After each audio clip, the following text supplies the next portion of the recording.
Cerita dimulai dengan seorang anak bernama Steve yang memiliki imajinasi luar biasa. Ia percaya bahwa semua impian liarnya berada di dalam sebuah area tambang misterius. Namun, rasa takut membuatnya meninggalkan mimpi-mimpi itu seiring waktu hingga ia tumbuh dewasa. Di tengah kebuntuan hidup dan karirnya, sebuah kejadian kecil, saat makan siang dengan kentang, membangkitkan kembali kenangan masa kecilnya. Kali ini, ia berjanji pada dirinya sendiri untuk tidak membiarkan apapun menghalangi mimpinya. Perjalanannya membawanya kembali ke area tambang, di mana ia menemukan sebuah artefak berbentuk kubus dan wadahnya. Saat dua benda itu disatukan, terbukalah portal menuju dunia lain, sebuah dimensi kreatif bernama Overworld, tempat di mana imajinasi bisa berkembang tanpa batas.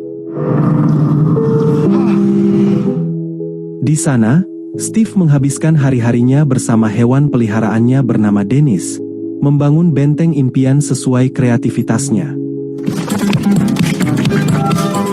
Together we built endless masterpieces. The more I built, the better I got. Namun, segalanya berubah ketika Steve menemukan reruntuhan misterius yang mengarah ke dunia bawah, sebuah tempat gelap yang dikuasai oleh makhluk jahat bernama Malgosa. Dunia ini tandus dari kreativitas dan penuh kegelapan. Malgosa dengan mudah menguasai dunia mimpi dan menangkap Steve dan Dennis, menjebak mereka di penjara bawah tanah. Overworld had saved. I had to try to save.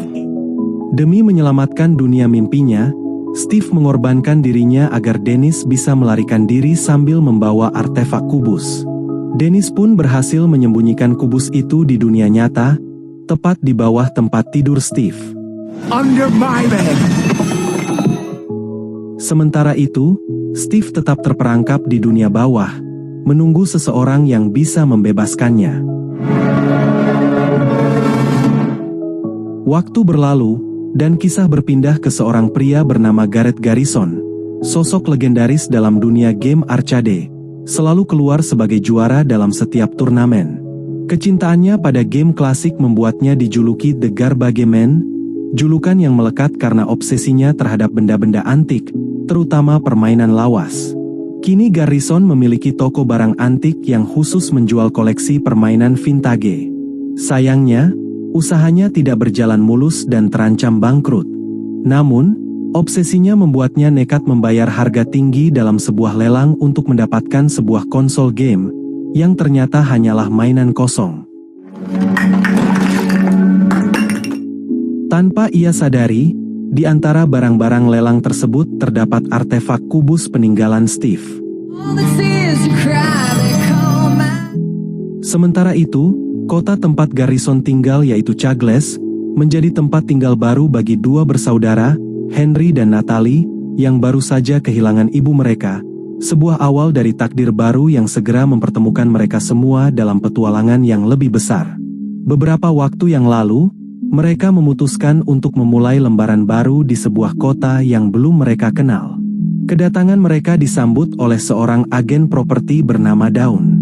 Di kota ini juga, Natalie bekerja di pabrik keripik kentang dan bertanggung jawab atas segala kebutuhan adiknya bernama Henry. Setiap hari, ia selalu menyiapkan bekal pizza untuk Henry yang sedang bersekolah. Dalam perjalanan menuju sekolah, Henry tertarik dengan sebuah toko barang antik, yang menjadi tempat pertemuan pertamanya dengan Garrison. I gotta go to school. Whatever, nerd. Just leave the pizza.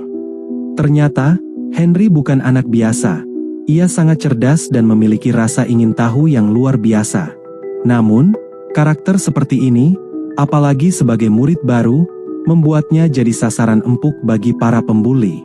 Suatu hari saat pelajaran seni, guru mereka yang berambut gondrong meminta siswa menggambar jeruk dan pisang. Tapi Henry justru menggambar pisang dengan jetpack. Hal ini membuat para pengganggunya menantang Henry untuk membuktikan bahwa jetpack itu bisa benar-benar terbang. Dengan semangat penuh, Henry membangun jetpack sendiri, dan mengejutkan semua orang saat alat itu benar-benar berfungsi. Sayangnya, alat tersebut telah disabotase, menyebabkan kekacauan di sekolah dan bahkan membuat hari pertama kerja Natalie berantakan.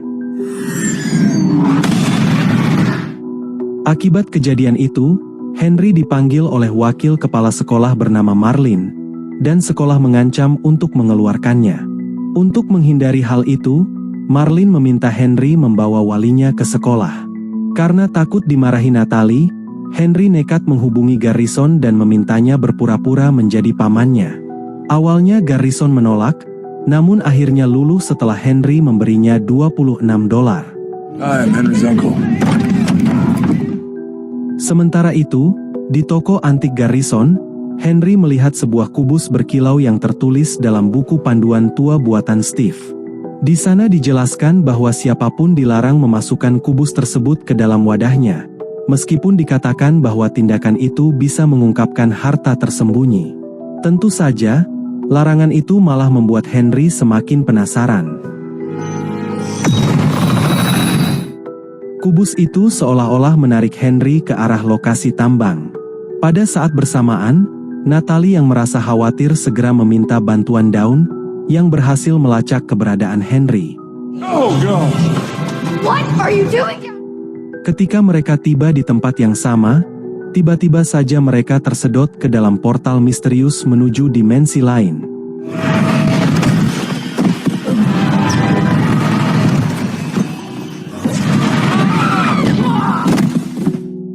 Terlihat di sana sungguh di luar nalar, dunia penuh warna dan bentuk yang belum pernah mereka temui.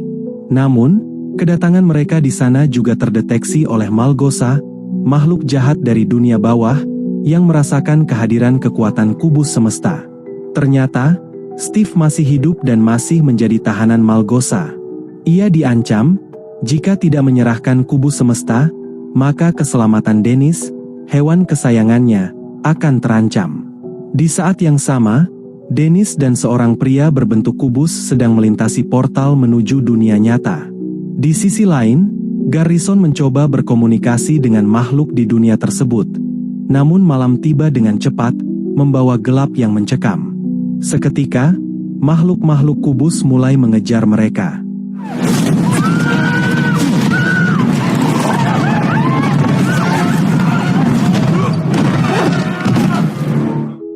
Dalam kekacauan itu, Henry secara tak sengaja menemukan sebuah balok misterius, dan dari situ ia menyadari bahwa seluruh dunia ini terbentuk dari bahan bangunan yang sama.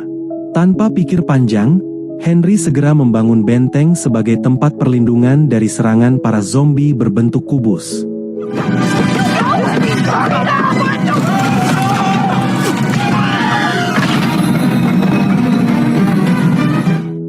Sayangnya, makhluk-makhluk itu berhasil menembus pertahanan benteng. Tepat saat situasi makin genting, Steve muncul di waktu yang sangat tepat dan menunjukkan bahwa dialah penguasa sejati dari dunia penuh imajinasi ini.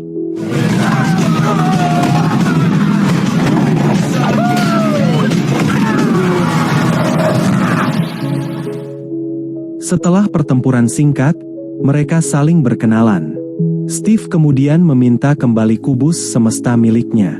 Namun, Natalie menolak karena benda itu satu-satunya jalan mereka untuk pulang ke dunia nyata. Steve pun menjelaskan bahwa kekacauan yang terjadi sebelumnya telah menghancurkan wadah kubus, yang berarti jalur ke dunia asal kini telah tertutup. Meski begitu, Steve punya solusi. Ia mengatakan bahwa masih ada harapan. Mereka bisa membuat wadah baru dengan kristal khusus yang hanya bisa ditemukan di tempat bernama Woododland Mansion.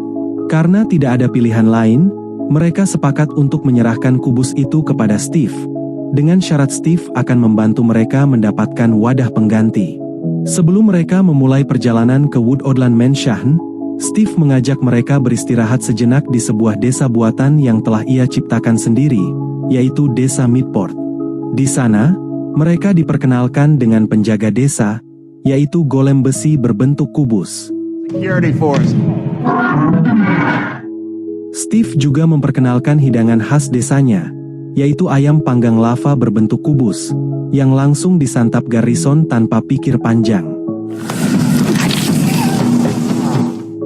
Di sisi lain, Malgosa yang murka karena pengkhianatan Steve segera mengirimkan panglima perangnya.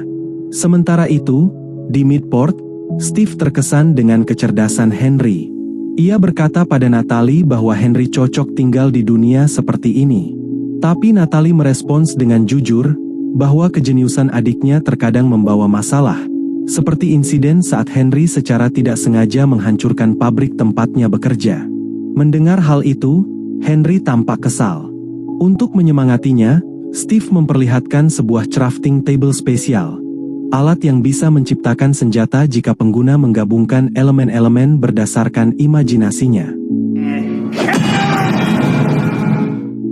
Hasilnya pun mengejutkan. Henry berhasil menciptakan senjata yang hebat. Sementara Garrison hanya mampu membuat sepasang nunchaku dari ember. Garrison yang penasaran lalu bertanya tentang harta karun yang disebut dalam panduan Steve di dunia nyata. Steve pun membenarkan bahwa meski Woododland Mansion adalah tempat berbahaya, area tersebut penuh dengan kristal bernilai tinggi. Ia pun bersedia mengantar mereka, terutama setelah melihat bahwa Garrison diam-diam menyimpan kubus tambahan di balik jaketnya. Steve. Di tempat lain, Natalie dan Dawn sibuk mencari peta menuju Woododland Mansion. Namun, saat itu juga pasukan Changkus tiba. Mereka semua terlibat pertempuran sengit.